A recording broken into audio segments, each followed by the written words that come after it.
Hello everyone, welcome back to our channel. কেমন আছো সবাই? আশা করছি সবাই ভালো আছো, সুস্থ আছো। আমরাও কিন্তু অনেক ভালো আছি। তো আবারও চলে আসলাম নতুন একটা ভিডিও নিয়ে। আশা করছি ভিডিওটা তোমাদের অনেক ভালো লাগবে। তো চলো আজকেও সারাদিন কি করি না করি সবটাই তোমাদের সাথে শেয়ার করব। সকালে উঠে দেখো আগে বিছানাটা গুছোতে চলে এসেছি। তো ঠান্ডার দিনে তো জানোই কীরকম একদম বিছানা হয়ে থাকে, এত একদম লেপ কম্বল কাঁথা মানে কি বলবো অনেকগুলো। তো সবগুলোই এক এক করে ভাঁজ করে নিচ্ছি। আর সোয়েটার মুজো, আর আমি কিন্তু রাতে মুজো পরে ঘুমাই এখন। আগে ঘুমাতাম না, কিন্তু এখন খুবই ঠান্ডা লাগে, পা গরম হতে চায় না, কারণ রান্না টান্না করি ঠান্ডার মধ্যে। তো সেই কারণে আর কি শোয়ার আগে আগে মুজো পরে ঘুমাই। তারপরে দেখো চলে আসলাম বাইরে ব্রাশ নিয়ে। তো এদিকে দেখছিলাম ফুল গাছটা গেয়েছি আর কি, গোলাপ ফুলটা। তো সেটাই দেখছিলাম। আর এদিকে দেখো উপরে পেঁপে ছিল, পেঁপেগুলো দেখছিলাম অনেকটাই বড় বড় হয়েছে। তারপরে আমি ব্রাশ ট্রাশ করে মুখ টুক ধুয়ে চলে আসলাম এদিকে বাগানে। এটা আমাদের বাগান না, এটা জেঠুদের বাগান। তো রশি নিয়ে চলে আসলাম আর কি বাগানে তার টাঙানোর জন্য, কারণ রোজ দিন আর কি তার বাঁধে, আবার সন্ধ্যার সময় খুলে নিয়ে রাখে। তো আর মা দেখো রাস্তার দিকে কিন্তু বসে আছে, মানে অন্যদিন মাই আর কি রশিটা বেঁধে দেয়, কিন্তু আজকে আমি আর কি দিলাম। তো যাই হোক, তারপরে দেখো কালকে ভিজা জামা কাপড় যেগুলো ছিল ওগুলো নিয়ে চলে আসলাম। আর কয়েকদিন থেকে তো একদম কুয়াশা সারাদিন কাটছে, রৌদ্র ওঠার নামই নেই। তো সেই কারণে না জামা কাপড় আর কি শুকোতে চায় না। তো এই জায়গাটাতে আর কি রৌদ্র উঠলে আর কি এই জায়গাটায় অনেকটা আর কি একটা দুইটা অবধি আর কি রৌদ্র থাকে। আর আমাদের বাড়িতে তো একদম ছাওয়া, সারাদিন রৌদ্র ওঠার নামই নেই। তো সেই কারণে এদিকে আর কি কাপড় টাপড় শুকোতে দিই। আর ওদিকটা না দাঁড়িয়ে দেখছি টুসু ওখানে শুয়ে আছে, তো আমি ডাকছি তবু আমার কথাই শুনছে না ও। টুসু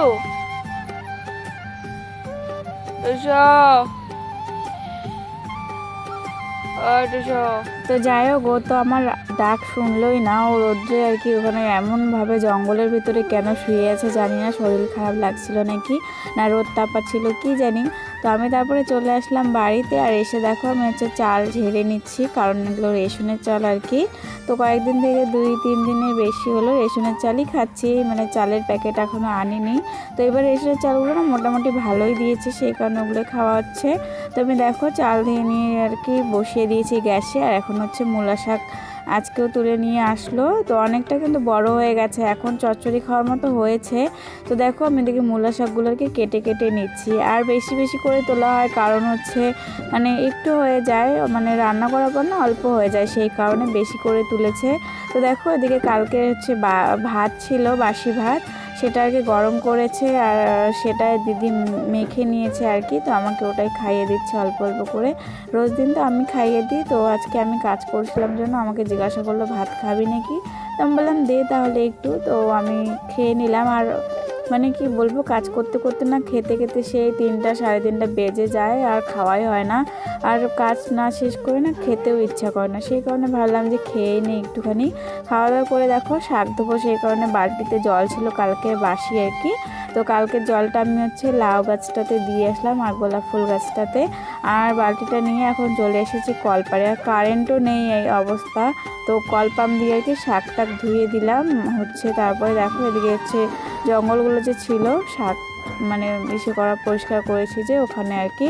তো জঙ্গলগুলো আমি ফেলে দিব এখন, তাই আর কি উঠিয়ে নিলাম। আর দেখো বিড়ালের বাচ্চাগুলো এদিকে একবার দৌড় মারে, ওদিকে একবার দৌড় মারে। তো তারপরে দেখো বাসনগুলো যে কালকে, তো সেই বাসনগুলো আমি ধুয়ে নিচ্ছি। আর দেখো কলপাড়ে কিন্তু এক ফোঁটা রোদ্র নেই, আর ঠান্ডাও লাগে খুব আমাদের বাড়িটাতে। তো আমি বাসনগুলো মেজে নিয়েছি, আর এখন ধুয়ে নিচ্ছি জল পাম্প দিয়ে, কারণ কারেন্ট নেই বললামই তো। আর এদিকে কিন্তু দিদি এখন সবজি টবজিগুলো রান্না করবে, আর আমি এদিকে বাকি কাজগুলো করছি। তো ভাতটা আমি বসিয়ে দিয়েছিলাম, ভেবেছিলাম আমি রান্না করব, তারপরে ওকে বললাম রান্না করতে। তো এদিকে দেখো বাসন ধুয়ে মেয়েদের কাণ্ড দেখছি, কি সুন্দর দেখো একা একা খেলা করছিল। তারপরে কয়েকটা জামা কাপড় ছিল, সেগুলোই ধুয়ে নিলাম। বাবা মানে প্রত্যেক দিন আর কি জামা কাপড় পরে, আর রোজকার জামা কাপড় না রোজ দিনই আর কি রেখে দেয় ধোয়ার জন্য। তো এদিকে ধুয়ে দিলাম। আর দেখো এদিকে আমার মা কি পাজি ক্যামেরার সামনে না এসে দাঁড়িয়ে দাঁড়িয়ে কি যেন যেন বলছিল আর কি করছিল, আমার না রাগ উঠে গেছিলো। তো যাই হোক মা দিকে চলে গেল আর আমি সবগুলো জামা কাপড় হচ্ছে শুকোতে দিয়ে দিলাম। রোদ্রু তো নেই, সেই কারণে এখানেই দিলাম। আর বাইরের রোদটাও না চলে গেছে, তাই এইখানে দিয়ে রেখেছি, আবার পরে নিয়ে আসতে হবে, নাহলে অত দূর থেকে। এদিকে দেখো আমি হচ্ছে এখন কলপাটটা সুন্দর করে ঝাড় দিচ্ছি, আর রোজ দিন ঝাড় দেওয়া হয়ই না কলপাটটা। তো হচ্ছে দেখো ভালোভাবে কলপাটটা ঝাড় দিয়ে এখন চলে আসলাম হচ্ছে এই দিকটায়। এই ফুল গাছটা দেখো এতটা লম্বা হয়েছে, শুধু লম্বাই হয়েছে, আর মানে ফুলও এখন সেরকম ফুটে না, সেই কারণে ভাবলাম যে গোড়া থেকে মানে কেটে দিই, আর গোড়াটা যতটুকু আছে ওগুলো থাক, ওগুলো বড় হবে আবার। আর মা হচ্ছে পোস্ট অফিসে যাবে অঞ্চলে, সেই কারণে মাও রেডি হয়ে গেছে, তো কেটে দিলাম। এখন হচ্ছে নিচের গাছগুলো যে আছে ওগুলো হচ্ছে সুন্দর করে বেঁধে দিয়েছি, তো জায়গাটা পরিষ্কার করে দিলাম। তারপরে দিকে দেখো মা যাবে অঞ্চলে, তো হচ্ছে কিছু ডকুমেন্টস আর কি খুঁজে দিতে বললো, তো সেটাই আর কি খুঁজছিলাম। আমি একা একা এতক্ষণ ধরে খুঁজছি, তবু পেলাম না, কারণ 4-5টা প্লাস্টিকে অনেক ডকুমেন্টস আর কি ঢুকানো আছে। তো দিদি আসলো, তারপরে হচ্ছে খুঁজে পেয়েছি, আমি পেয়েছি, তো ওটাই পরে মাকে দিলাম। তো মা নিয়ে এখন যাবে। আর মা দেখো এদিকে রেডি হয়ে গেছে সোয়েটার টোয়েটার পরে, তারপরে স্নান খাওয়া পুজো টুজো করে দেখো এখন আমি দর্জির দোকানে চলে এসেছি, টেইলারের দোকানে আর কি। আমার হচ্ছে প্যান্টটা কেটে আর কি সেলাই করতে হবে, কারণ অনেকটা আর কি লং আর কি, প্যান্টটা অনেকটা নিচে লম্বা, তো সেই কারণে এসেছি। আর এদিকে দেখো এর কাণ্ড, আমি বলছি যে আরেকটা ভিডিও করি, আরও এত হাসছিল, আমারও হাসি পাচ্ছিল, ওকে তো তোমরা চেনোই। তারপরে ও বাড়ি চলে গেছিলো, আমিও বাড়ি চলে এসেছি, আর ভিডিও করিনি। আর মা দেখো পোস্ট অফিস থেকে হচ্ছে সিঙ্গারা মিষ্টি নিয়ে এসেছে, তো সেটাই আমি হচ্ছে ঢেলে নিচ্ছি, এখন হচ্ছে খাবো। আর আমার না সিঙ্গারা মিষ্টি খেতে খুবই ভালো লাগে, আর সিঙ্গারা তো আমার ফেভারিট বলতে পারো, আমি খুবই ভালোবাসি সিঙ্গারা খেতে। আর এদিকে দেখো তিনজন কিছু শব্দ পেলে একদম খাওয়ার জিনিসে চলে যাবে, ওইখানে দাঁড়িয়ে থাকবে, আর মানে ওখান থেকে নড়বে না যতক্ষণ না দেওয়া হচ্ছে। তো রসগোল্লাগুলো আমি দেখো ঢেলে নিয়েছি, তো হচ্ছে এখন খাবো। আর মা এখন না বাড়িতে নেই, গেছে আর কি দোকানে, তো আমরা খেয়ে নিচ্ছি 3 বোন মিলে। আর এদিকে দেখো নিচে 3 জন, ওখানে দেওয়া হয়েছে, আবার পেছন পেছন চলে এসেছে, তো আমি তো ওখানে দিয়েছিলাম, এখন হচ্ছে দিদি এখানটায় দিচ্ছিল। তো যাই হোক 3 বোন মিলে সুন্দর করে খেয়ে নিচ্ছি, আর এত মানে টেস্টি লাগে আমার সিঙ্গারা মিষ্টি, খুবই ভালো লাগে। তো তারপরে দেখো মা হচ্ছে দোকান থেকে ডিম নিয়ে এসেছে, তো ডিম রান্না করব এখন। তো আলু আর ডিম সেদ্ধ দিয়েছিলাম, তো সেটাই এখন আর কি ছুলে টুলে নিচ্ছি। আর না রান্না করতে ইচ্ছাই করছিল না, আর গ্যাসে দেখো ভাত বসিয়ে দিয়েছি, তো ভাতটা দিকে হবে, তারপরে তরকারিটা একবারে হচ্ছে করে নিব। আর মশলা না বাটবো না আজকে, এমনি সব আর কি কী বলবো গ্রেট করে নিয়ে ওভাবে রান্না করব। তো এদিকে দেখো ফোড়ন দিয়ে দিলাম আমি তেজপাতা আর হচ্ছে জিরে, আর এদিকে দেখো লঙ্কা কেটে নিয়েছি, আর পেঁয়াজ, তারপরে হচ্ছে কি বলে রসুন আদা গ্রেট করে নিয়েছি। আর আমি না ভাজার কাঠিও পাইনি, সেই কারণে এখন আর কি হাতা দিয়ে করছি, একটু পরে আর কি ভাজার কাঠিটা নিয়ে আসবো, কারণ তেল গরম হয়ে গেছিলো।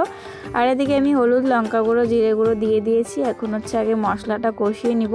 তো এরকম করে শর্টকাটে রান্না করলেও কিন্তু অনেক টেস্টি লাগে, তরকারিটা অনেকটাই টেস্ট হয়েছিল। এদিকে দেখো একটু জল দিয়ে দিলাম, এখন হচ্ছে জলটা আর কি মানে শুকাবে, তারপরে একটু কষিয়ে তারপরে আলুগুলো দিয়ে দিব। তো চলো। আর এদিকে দেখতে পাচ্ছ আমি ডিম ভেজে নিয়েছি, আর আলুগুলো ছিলে টেলে রেখেছি, আর একটা ডিম না ফেটে গিয়েছিল, সেই কারণে আর কি অর্ধেকটা হয়ে গেছে, আর সব আর কি ডিমগুলো আর কি বের হয়ে গেছিলো জলের মধ্যে। তো দেখো এদিকে হচ্ছে আলু দিয়েছি, আলু দিয়ে একটু কষিয়ে এখন হচ্ছে জল দিয়েছি।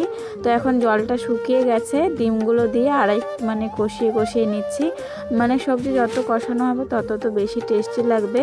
তো যাই হোক ভিডিওটা আজকের জন্য এতটুকুই রাখবো, আর বড় করব না। তো এখন হচ্ছে তারপরে খাওয়া দাওয়া করে শুয়ে পড়বো, ভালো লাগছিল না।